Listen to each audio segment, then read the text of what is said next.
नमस्कार, मैं शिमला से राजेश मंडोत्रा। आप दिव्य हिमाचल टीवी देख रहे हैं। शाम के 6 बज गए हैं और आज जो बड़ी खबरें हैं पूरे प्रदेश की, उनकी जानकारी आपको देने के लिए इस लाइव बुलेटिन में हम आपके साथ जुड़े हैं।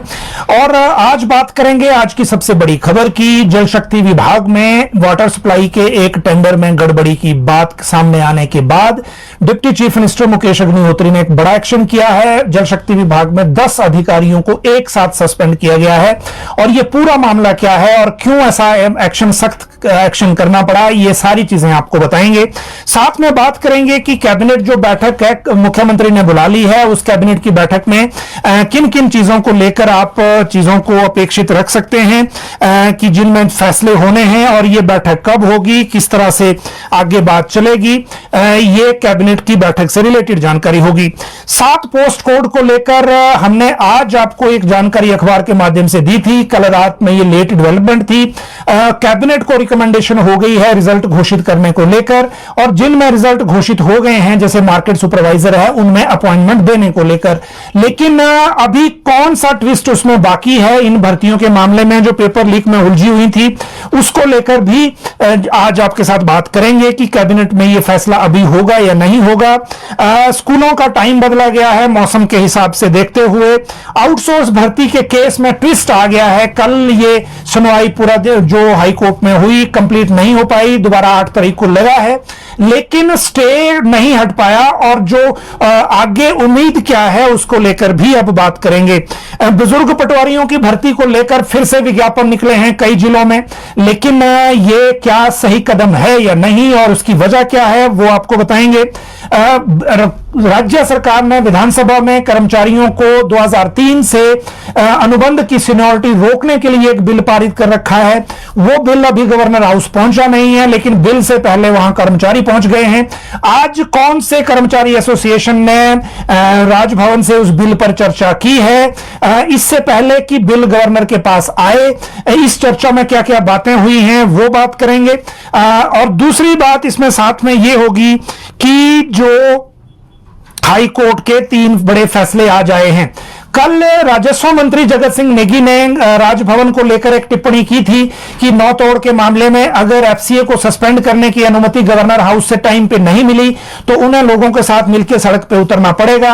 आज गवर्नर ने बड़ा जबरदस्त जवाब दिया है राजस्व मंत्री को, वो आपको बताएंगे। साथ में सीबीआई ने एक घूसखोर अफसर को पकड़ा है, वो बात करेंगे। स्कूल बंद करने से पहले शिक्षा मंत्री ने एक बड़ी बैठक बुलाई है।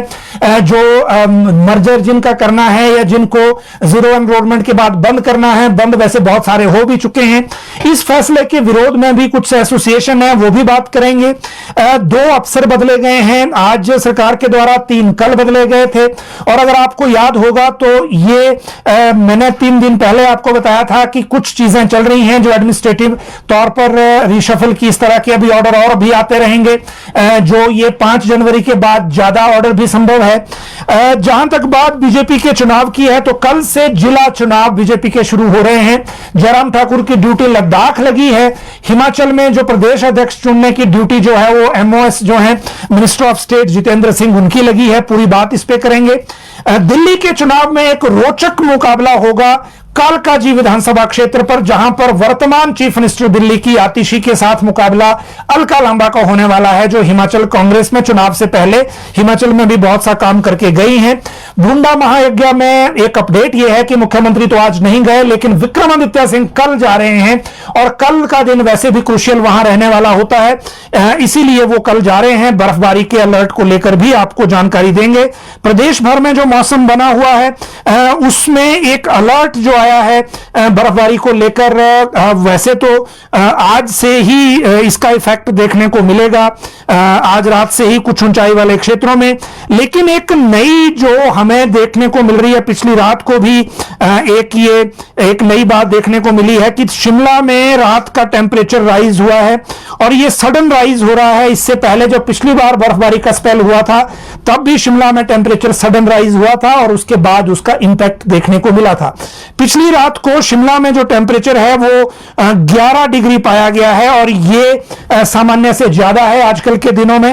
और जहां तक मौसम के पूर्वानुमान की बात है तो मौसम विभाग के अनुसार 7 जनवरी तक अब जो है बारिश और बर्फबारी की संभावना रहेगी।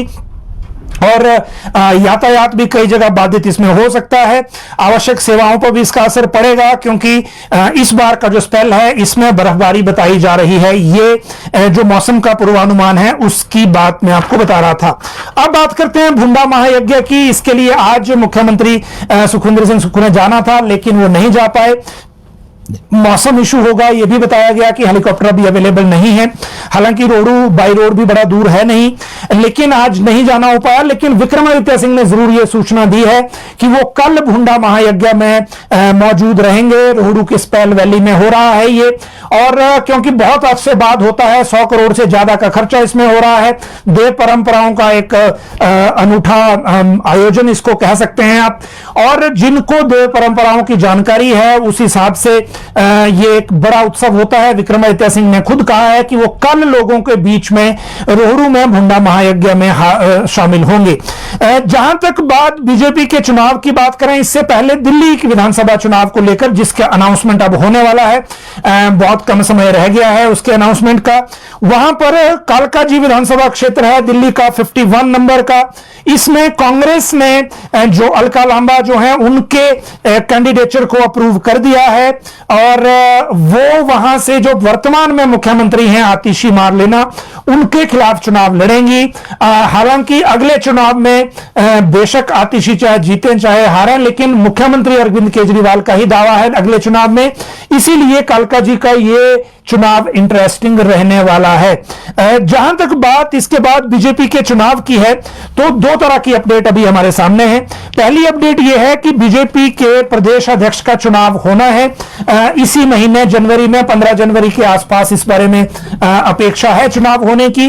और इस चुनाव में एक बड़ा महत्वपूर्ण सब्जेक्ट यह है कि जो अभी जो चुनाव को पूरा करवाने के लिए 3 राष्ट्रीय परिषद के सदस्य चुने जाएंगे हिमाचल से, और एक प्रदेश अध्यक्ष चुना जाएगा।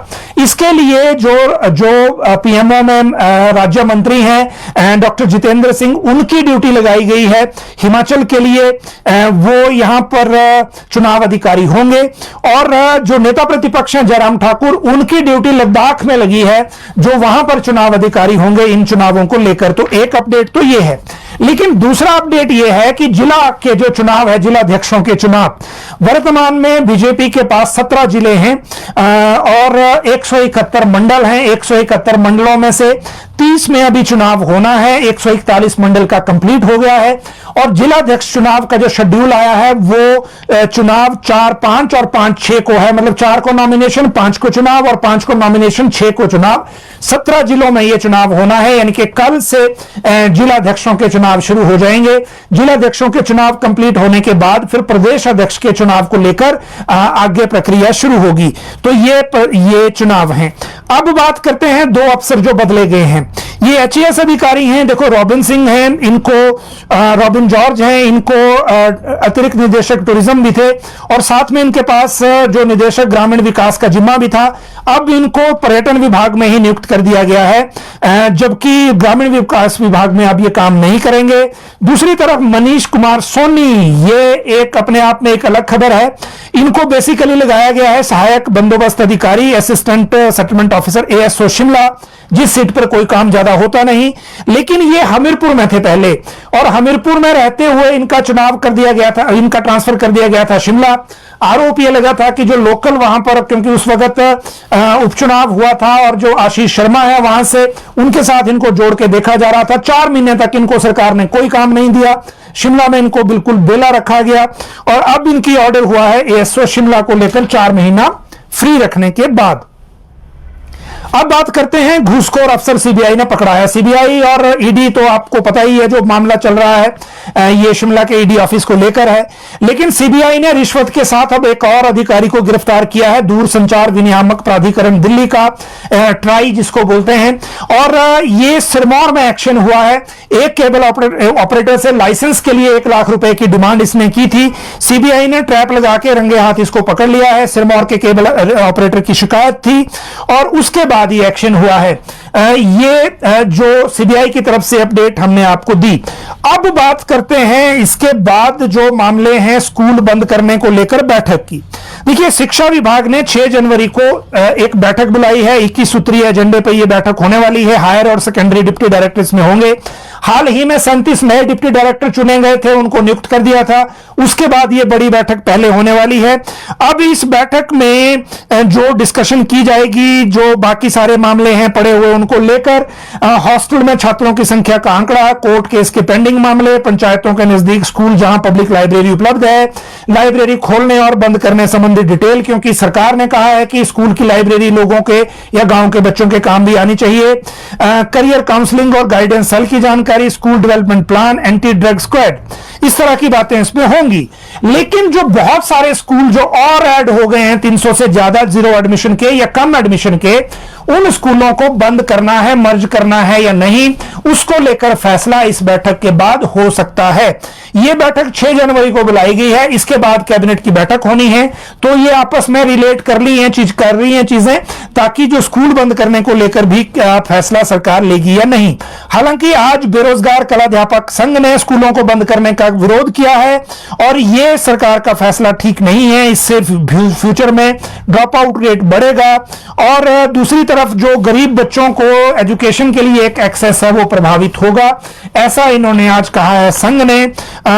ये मीडिया को इन्होंने सिर्फ प्रेस बयान जारी किया है, उसमें ये बात इसमें कही गई है संघ के अध्यक्ष बलवंत सिंह की ओर से, जो आज ये बयान आया है। हालांकि डिसीजन जब तक नहीं होता तब तक कुछ कहा नहीं जा सकता, लेकिन क्योंकि पहले भी स्कूल बंद हो चुके हैं इसीलिए ये बात कोई नई अब रह नहीं गई है। अब बात करते हैं हिमाचल हाई कोर्ट के 3 बड़े फैसलों को लेकर जो आज ही आए हैं। देखिए, हिमाचल हाई कोर्ट में किन्नौर जिला के तेलंगी निवासी थे किशोर कुमार, इनकी मौत हो गई थी पुलिस की हिरासत में। परिजनों ने मांग की कि सीबीआई की जांच होनी चाहिए क्योंकि वो पुलिस की जांच से आश्वस्त नहीं थे।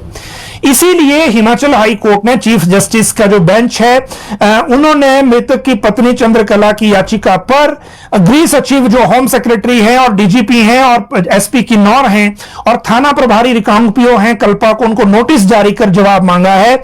निजी तौर पर प्रतिवादी बनाए गए हैं और ये पूछा गया है कि क्यों ना ये इंक्वायरी सीबीआई को दे दी जाए। और ये मामला 8 अगस्त 2024 का है, जब जो ये पुलिस चौकी के कर्मियों से जो धक्का मुक्की के बाद वो गिर गया था नीचे, उसके बाद उसकी डेथ हो गई। तो ये मामला उस तरह का है। दूसरा मामला है हिमाचल के पर्यटन विकास निगम के जो होटल हैं उनको बंद होने का। ये होटल जब बंद हो गए थे तो उसके बाद पिटीशन अभी भी हाई कोर्ट में पेंडिंग है। हाई कोर्ट में एचपीटीडीसी एम्प्लॉइज यूनियन और पर्यटन विकास निगम को शपथ पत्र दायर कर यह बताने के आदेश दिए हैं कि वो कैसे विवादित होटलों को घाटे से उबारने को लेकर दिए सुझावों पर अमल करने जा रहे हैं। मतलब अमल कैसे करेंगे, इसको लेकर सवाल पूछा है, क्योंकि कोर्ट ने 18 होटलों को बंद कर दिया था, फिर 9 को खोला, फिर उसके बाद बाकी को भी खोल दिया था। लेकिन जो प्लान दिया गया था इनको दोबारा से खोलने का या इनको कैसे रेगुलेट करेंगे उसको लेकर, उस प्लान पर क्या करेंगे और किस तरह से इस प्लान को लागू करेंगे, इसके बारे में हिमाचल हाई कोर्ट ने जवाब मांगा है। और जवाब मांगने के बाद यह भी पूछा है कि जो सुझाव आए थे इन होटलों को फायदे में लाने के, उन सुझावों पर किस तरह से जो है अमल किया जाएगा। ये एक बड़ी अपडेट जो है अभी हमारे सामने आई है। अब तीसरा जो फैसला है हाई कोर्ट का, वो है उन अधिकारियों को लेकर जो कोर्ट ने पूछा था कि जो सेली हाइड्रो इलेक्ट्रिक पावर कंपनी है जिसके 64 करोड़ का अपफ्रंट मनी 7% ब्याज सहित कोर्ट में जमा करवाने में देरी किन अधिकारियों की वजह से हुई, ये पूछा था हाई कोर्ट ने सरकार से।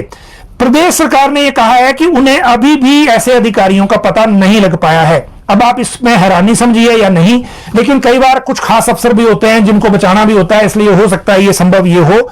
लेकिन कोर्ट में सरकार ये नहीं बता पाई है कि सेली हाइड्रो इलेक्ट्रिक पावर कंपनी के जो 64 करोड़ जमा करवाने में देरी हुई, जिसके ऑर्डर में कोर्ट ने हिमाचल भवन को अटैच करने के ऑर्डर कर दिए थे, जिसके बाद बड़ी फजीयत भी हुई थी, सोशल मीडिया पे हंगामा भी हुआ था, उसमें अभी भी सरकार ये नहीं बता पाई है कि किन अधिकारियों ने इसमें देरी की है।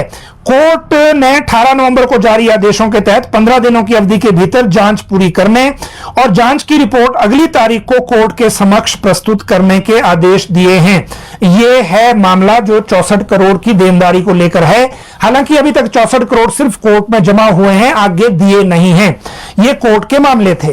अब बात करते हैं गवर्नर और जो मंत्री के बीच में चल रहा है विवाद, वो और गवर्नर हाउस क्यों कर्मचारी पहुंच गए हैं सरकार द्वारा पारित किया गया बिल पहुंचने से पहले ही। ये दोनों मामले अलग अलग हैं।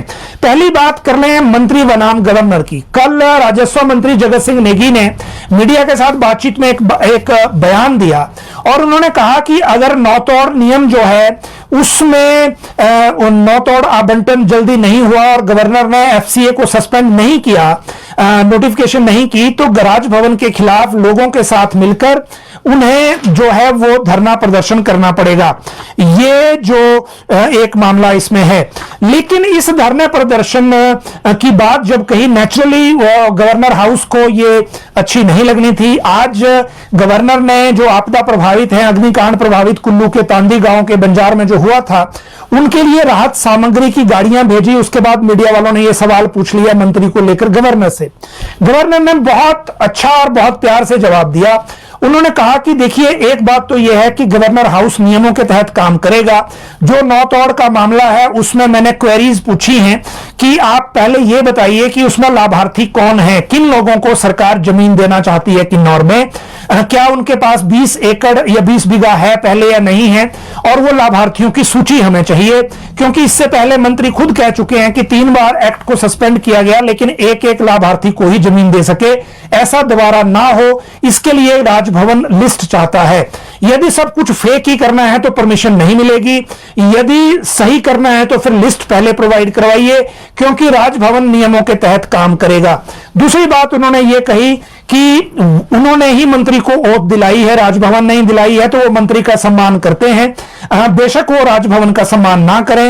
और जहां तक बात उनके बयानों की है, तो राजभवन किसी के चुनावी वादे को पूरा करने के लिए काम नहीं करता। ये बड़ी बात गवर्नर ने कही है और ये जवाब दे दिया है अपनी तरह से, पूरी तरह से। और ये भी कहा है कि जो सवाल पूछे गए हैं उस फाइल पर फॉरेस्ट से, पहले उनका जवाब सुनिश्चित करवाइए। मैंने नौतौड़ आवंटन का विरोध नहीं किया, लेकिन मुझे लाभार्थियों की सूची पहले चाहिए। यह जवाब गवर्नर का था। अब दूसरी बात करते हैं, जो विधानसभा के शीतकालीन सत्र में राज्य सरकार ने अनुबंध कर्मचारियों को नियुक्ति की तिथि से सीनियरिटी का फाइनेंशियल और कॉन्सिक्वेंशियल बेनिफिट, जिस तरह का लाभ है, उसको देने से रोकने के लिए एक बिल पारित कर रखा है। यह बिल अभी गवर्नर की असेंट के लिए अभी पहुंचा नहीं है, हो सकता है विधानसभा और लॉ के बीच में हो। लेकिन इस बिल के पहुंचने से पहले ही जो कर्मचारी हैं वो वहां पहुंच गए हैं। और ये कर्मचारी भी कौन है? ये कर्मचारी हैं यूनिवर्सिटी का जो एक संगठन है वो। अब आप देखिए, अभी भी जो राज्य सरकार से मान्यता की लड़ाई लड़ रहे हैं, चाहे वो पैरेलल हो चाहे सिंगल हो, ऐसे कोई सरकारी संगठन बनने की इच्छा रखने वाले गवर्नर हाउस नहीं गए। ना ही जो कोई ऐसा पब्लिक प्लेटफॉर्म पर या किसी यूनियन का कोई विरोध ऐसा दिखा जो 2003 से फाइनेंशियल बेनिफिट को रोकने के लिए या उस बिल के खिलाफ गए हों। लेकिन यूनिवर्सिटी की तरफ से Himachal Pradesh university teachers welfare association, ये आज गई है। प्रेसिडेंट हैं इनके प्रोफेसर नितिन व्यास, वाइस प्रेसिडेंट हैं डॉक्टर योगराज, जनरल सेक्रेटरी हैं डॉक्टर अंकुश भारद्वाज, और ज्वाइंट सेक्रेटरी हैं डॉक्टर अंजलि शर्मा, और ट्रेजरर हैं डॉक्टर रामलाल। ये आज गए गवर्नर हाउस और उन्होंने कहा कि प्रदेश सरकार द्वारा पारित विधेयक के अनुरूप प्रभावित अनुबंध प्राध्यापकों की सेवाओं एवं वरिष्ठता विरोधी विधेयक को गवर्नर हाउस निरस्त कर दे, क्योंकि ये कर्मचारियों के खिलाफ है और ये लीगल स्क्रूटनी में भी नहीं टिकेगा। लीगल स्क्रूटनी में आने के बाद गवर्नर हाउस को भी इसमें पार्टी बनना पड़ेगा, अगर गवर्नर हाउस ने इसमें असेंट अपनी दी। और इन्होंने ये भी कहा कि राज्य सरकार इस मामले में सुप्रीम कोर्ट तक केस हार चुकी है। अब केवल फाइनेंशियल जो देनदारी है उसको रोकने के लिए ये रिट्रोस्पेक्टिवली लिया गया है। इसीलिए पहले इसके लीगल पक्ष को गवर्नर हाउस जांच ले और लीगल पक्ष को जांचने के बाद ही राजभवन इस मामले में आगे बढ़े। एक बात इन्होंने ये भी कही है कि ये जब बिल आ जाएगा तो एटलीस्ट जो प्रभावित कर्मचारी संगठन है, जो राजभवन को अप्रोच करते हैं, उनकी बात को पहले सुन लिया जाए, ये आग्रह किया गया है। साथ में विश्वविद्यालय अनुदान आयोग द्वारा अधिकृत कैश एडवांस स्कीम 2018 को प्रदेश सरकार तुरंत अधिसूचित करे, ये भी कहा है। और यूजीसी द्वारा लागू शर्तों के अनुरूप 2016 से नए वेतनमान संबंधित लंबित एरियर की भी अदायगी की जाए, पीएचडी की इंक्रीमेंट दी जाए। इस तरह की बातें भी इसमें कही गई हैं। लेकिन मेन चीज यह है कि जो बिल सरकार ने पारित किया है उसको रोकने के लिए ये आए थे। अब बुजुर्ग पटवारियों की भर्ती की बात कर लेते हैं। राज्य सरकार का फैसला हालांकि ये पुराना है, लेकिन 2 जनवरी को या दिसंबर के एंड में अलग अलग जिलों में डीसीज ने नोटिफिकेशन जारी कर रखी है भर्तियां करने को लेकर। मंडी में 88 पद एडवर्टाइज हुए हैं, पटवारी कानूनगो के कांगड़ा में 51 हुए हैं। पटवारी को 25,000 और कानूनगो को 30,000 इसमें दे रहे हैं। हालांकि पटवारी भर्ती को स्पीडअप अगर सरकार ने किया होता तो इस तरफ को नहीं जाना था, लेकिन अभी तक का एक्सपीरियंस डीसीज का भी यही रहा है कि जो रिटायरीज हैं वो ज्यादातर जगहों पे मिल नहीं रहे, क्योंकि उनको लग रहा है कि पैसा कम है, और दूसरा विजिलेंस वालों की नजर भी पटवारियों पे ज्यादा रहती है। तो इन सारी चीजों को देखते हुए ये जो रिटायरीज की भर्ती कितना कहां तक सही है, क्या इसमें रिजल्ट मिलेगा, उसको लेकर अभी और थोड़ा देखने की जरूरत है। जहां तक बात आउटसोर्स में एक जो ट्विस्ट आया है उसकी बात कर लेते हैं। कल एक सुनवाई हो रही थी हिमाचल हाई कोर्ट में Balkrishna versus state of HP case की। इसमें 2 पिटीशंस हैं, एक जो आउटसोर्स की एजेंसी है उनकी तरफ से है, मतलब उसमें वो है एक CWP नंबर 14512 और एक CWP नंबर 7474, ये बालकृष्ण वाली है। इसमें बहस हुई, लेकिन ये बहस में मामला HPSC-DC से निकलकर सरकार तक चला गया है, क्योंकि जो नर्सिंग की भर्तियां हैं उनको लेकर कोर्ट में कल बहस हुई। सरकार ने एक पहले ऑर्डर कर रखा है दिसंबर में, जिसमें 600 से ज्यादा स्टाफ नर्स जो है वो दी थी मेडिकल कॉलेजों को, लेकिन इनकी भर्ती जो है वो आउटसोर्स में करने को बोल दिया। नेरचौक और चंबा मेडिकल कॉलेज में 2 प्राइवेट एजेंसियों को यह काम दे दिया। नेरचौक वाली एजेंसी की अलग अलग तरह से अलग अलग शिकायतें मिली, पता नहीं चाहे सरकार को मिली या कोर्ट को मिली, लेकिन यह मामला थोड़ा फ्लेयर अप हो गया। अब HPSC-DC जो एजेंसी है जो आगे फिर करवाएगी इस भर्ती को, उनके हाथ से यह मामला निकलकर कोर्ट में अब सरकार तक चला गया है, क्योंकि नर्सिंग को लेकर कल चीफ जस्टिस और इनके कोर्ट ने भी टिप्पणी कर दी कि हिमाचल की जिस तरह से भौगोलिक स्थिति और जरूरत है, उस जरूरत के अनुसार भर्ती जो है वो होनी चाहिए रेगुलर ही। हालांकि डिसीजन कोई आया नहीं और जजमेंट में ये लिखा कि court time is over, list on 8 जनवरी 2025। अब ये मामला 8 जनवरी को लगेगा, क्योंकि जो आउटसोर्स का मूल केस था उस पर जो बहस हो नहीं पाई और जो नर्सिंग भर्ती वाला उस पर बहस हो गई और स्टे वैकेट नहीं हुआ। अब यदि स्टे वैकेट नहीं हुआ तो आगे भर्तियां कैसे होंगी, ये बड़ा सवाल है। इसी बीच शिक्षा मंत्री की तरफ से एक नया बयान हमें आज देखने को मिला। हालांकि उसमें मंत्री जी ने सोचा क्या होगा वो पता नहीं, क्योंकि उनसे भी बात हुई नहीं। कल उनके कंस्टिट्यूएंसी का मुख्यमंत्री का दौरा है, उसके बाद शिमला आएंगे तो उनसे बात करेंगे। लेकिन उन्होंने ये कहा है, जिस तरह से रिपोर्ट हुआ है, कि कोई नई एजेंसी देखेंगे, क्योंकि ये मामला कोर्ट में चल रहा है। लेकिन जब सरकार ने भर्ती ही आउटसोर्स पे करनी है तो नई एजेंसी कैसे करेगी जब कोर्ट का स्टे है? तो यह बड़ा सवाल है। प्रेजेंट में जब तक कोर्ट सेटिस्फाई नहीं हुआ कि हिमाचल में जो आउटसोर्स की भर्तियां हैं वो सही तरीके से नहीं हो रही, और ये युवाओं के साथ न्याय भी नहीं है जो पढ़ने लिखने के बाद, लाइब्रेरी में तैयारी करने के बाद सरकारी नौकरी की इच्छा रखते हैं और उसके लिए कंपीट करना चाहते हैं, उनके साथ ये अन्याय है। इसीलिए कोर्ट को सेटिस्फाई करना पहला दायित्व है, क्योंकि सरकार की भर्तियों के ट्रेंड से ऐसा लग रहा है कि सरकारी भर्तियों के बजाय आउटसोर्स या फिर नॉन गवर्नमेंट जो अस्थायी भर्तियां हैं उनकी तरफ को जोर दिया गया है, ताकि उनको बाद में पेंशन या जो रेगुलर चीजें हैं वो ना देनी पड़े। लेकिन ये कोर्स सबसे पहले तो चैलेंज आउटसोर्स में ही होगा, और आउटसोर्स में भी अभी स्टे हटा नहीं है। 8 जनवरी को दोबारा केस है, उसमें क्या होता है उसके बाद पता चलेगा कि आगे क्या करना है। आउटसोर्स पे अगर हम बात कर रहे हैं तो देखिए, IGMC के ट्रॉमा वार्ड और बाकी जगह जो भर्तियां आउटसोर्स की हुई थी, उनके 132 कर्मचारियों को सरकार ने निकाल दिया। आज वहां धरना था। धरना जब हुआ तो सीटू के बैनर तले, क्योंकि उनको इसमें बीच में आने का मौका मिल गया। कुछ इनकी रजिस्ट्रेशन पहले से भी थी, वहां एसोसिएशन चली रही थी। तो आज आईजीएमसी में बड़ा प्रदर्शन हुआ है। कामकाज में अधिकारियों को दिक्कत आई है, नारेबाजी भी हुई है और इन्होंने अल्टीमेटम दिया है कि निकाले गए लोगों को इनको वापस लिया जाए। और जो अस्पताल प्रशासन और ठेकेदारों पर शोषण के आरोप लगाए हैं, क्योंकि पहले इनको कई महीने सैलरी नहीं मिली। नेता प्रतिपक्ष जयराम ठाकुर ने इस भर्ती में फ्रॉड के आरोप भी लगाए थे, क्योंकि ट्रॉमा वार्ड तैयार नहीं हुआ था, भर्ती पहले कर ली थी, बाद में उनको पैसे देते रहे। जब ट्रॉमा वार्ड तैयार होकर शुरू हो गया तो आउटसोर्स वाले बाहर निकाल दिए। तो अब आप देखिए कि किस तरह से यह सिस्टम काम कर रहा है और इसीलिए हाई कोर्ट इन चीजों को देख रहा है। आज भी जो आईजीएमसी में हुआ, जो कोर्ट में केस चल रहा है आउटसोर्स का, ये सारी चीजें इंटर रिलेटेबल ही हैं और अगर नहीं भी होंगी तो याचिकाकर्ता कोई और खड़ा हो जाएगा, क्योंकि केस तो चल ही रहा है। तो इन सारी चीजों को देखते हुए आउटसोर्स का मामला अभी और उलझता हुआ दिख रहा है। हालांकि सरकार कोशिश कर रही है कि ये जल्दी सुलझ जाए। जहां तक बात है स्कूलों के टाइम को बदलने का, तो आज ऊना जिला में एक ऑर्डर हुआ है और ये ऑर्डर डिस्ट्रिक्ट एडमिनिस्ट्रेशन ने किया है, डीसी ने जो ऑर्डर है। और इस ऑर्डर में ये कहा गया है कि ऊना जिला में क्योंकि टेम्परेचर गिर रहा है और बच्चों की सुरक्षा के लिए जो स्कूल का टाइम है, प्री प्राइमरी, प्राइमरी, मिडिल और सेकेंडरी, यानी कि सारी स्कूल एजुकेशन के लिए स्कूलों का टाइम अब 10 से 3 बजे तक होगा और इसके लिए, इसको कंप्लीट करने के लिए जो प्रेयर और रिसेस टाइम है उसको कंपनसेट किया जाएगा, ताकि ये इस टाइम को एडजस्ट किया जा सके।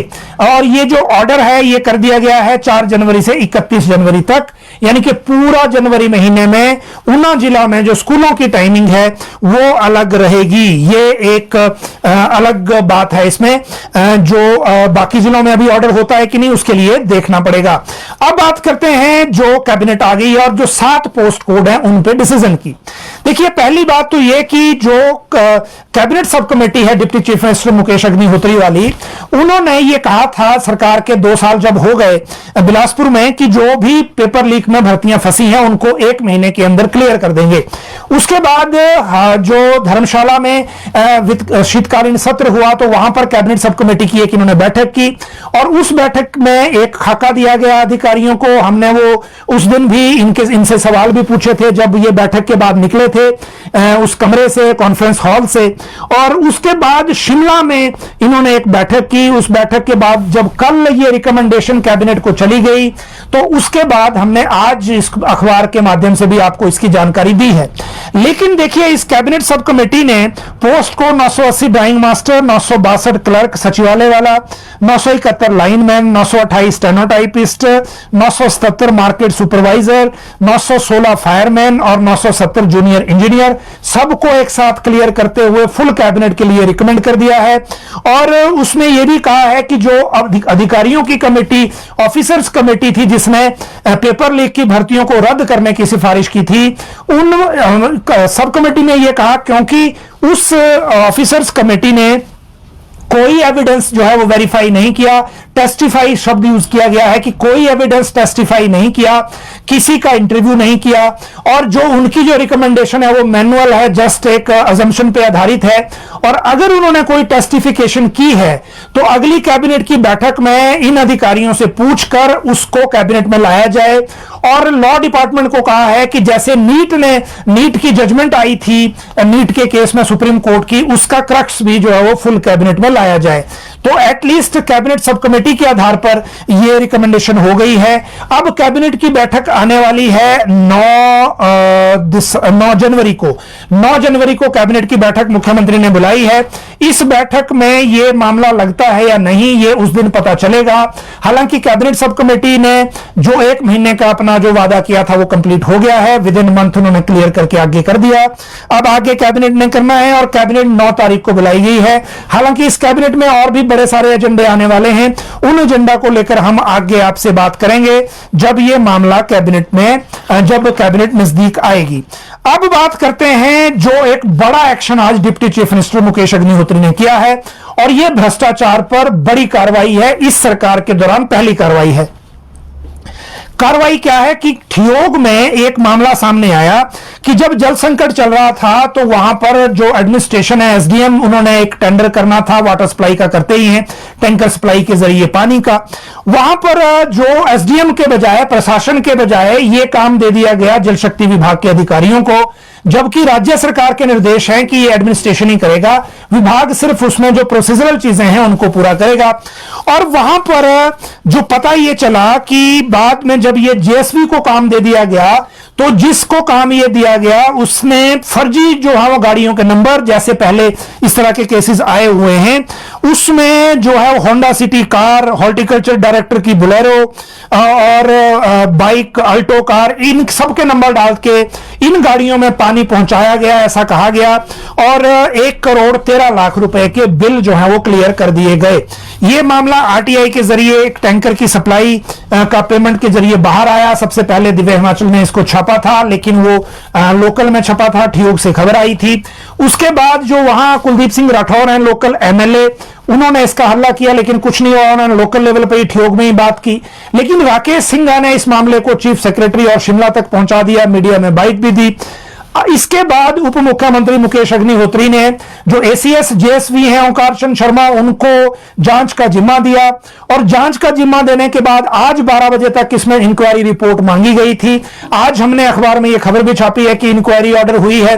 और आज 12 बजे 1 बजे के आसपास जब ये फाइल उप मुख्यमंत्री को मिली, उसके बाद उप मुख्यमंत्री ने इसमें कुल 10 अधिकारियों को सस्पेंड करने के ऑर्डर किया है।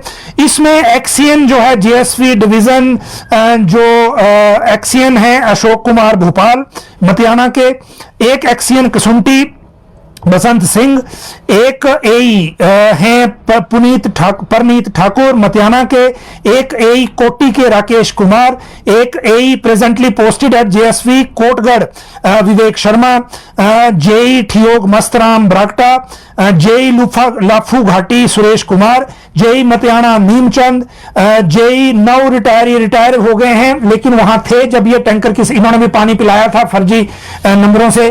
तो सुदर्शन ये अब रिटायर हो गए हैं और अनफॉर्चुनेटली इनकी डेथ भी हो गई है, ऐसा लिखा है ऑर्डर में। लेकिन क्योंकि पोस्टेड उस वक्त थे तो कागज कंप्लीट तो इसमें तभी होगा। और एक जो फागू में जेई हैं सुनील कुमार, एडिशनल चार्ज इनके पास था, इन सब को फाउंड और रिपोर्ट ये कहती है कि water tankers on subject cited above which are inquiry report conducted by the superintending engineer Jal Shakti circle Shimla 9 has been submitted to the government for further action and direction.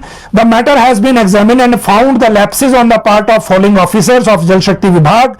Therefore, the services of the officers appearing at serial number 1 to 5 तक जो हैं उनको have been placed under suspension by government, ये government ने कर दिए हैं। और 6 से 10 के जो हैं, जो जेई हैं, वो ईएनसी ने करने थे क्योंकि अपॉइंटिंग अथॉरिटी अलग होती है। तो इन सब को सस्पेंड कर दिया गया है और इनका जो हेडक्वार्टर है वो शिमला फिक्स कर दिया गया है। इसके साथ ही एक और ऑर्डर हुआ है एसीएस जल शक्ति विभाग से एडीजी पुलिस को, जिनके पास विजिलेंस भी है, और इसमें यह कहा गया है कि as directed the subject cited above to the enclosed herewith copy of complaint made by Shri Rakesh Singha ex MLA Theog Shimla along with the preliminary inquiry report conducted by SC Jal Shakti Vibhag received through ENC Jal Shakti Vibhag dated 3/1/2025 regarding embezzlement in deployment of tankers under Matiana and Kusunti divisions. It is therefore requested to conduct a detailed inquiry in the said matter to take appropriate action under intimation to this department. ये vigilance को भी दे दिया, मतलब ठेकेदार जो है उसको blacklist कर दिया, 10 अधिकारी सस्पेंड हो गए और जो इंक्वायरी है वो विजिलेंस को दे दी गई है।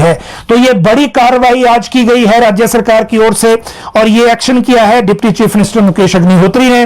और इस कार्रवाई के बाद अब जो सारा मामला है वो विजिलेंस के खाते में भी चला गया है। तो आने वाले दिनों में, हालांकि जो जल शक्ति विभाग से सूचनाएं मिल रही हैं, अभी 1-2 और ऐसे जल शक्ति विभाग के डिवीजन हैं जिन पे रडार है डिपार्टमेंट का, और उसमें आने वाले दिनों में अगर कोई कार्रवाई इस तरह की होती है तो हम इसकी जानकारी आपके साथ जरूर साझा करेंगे।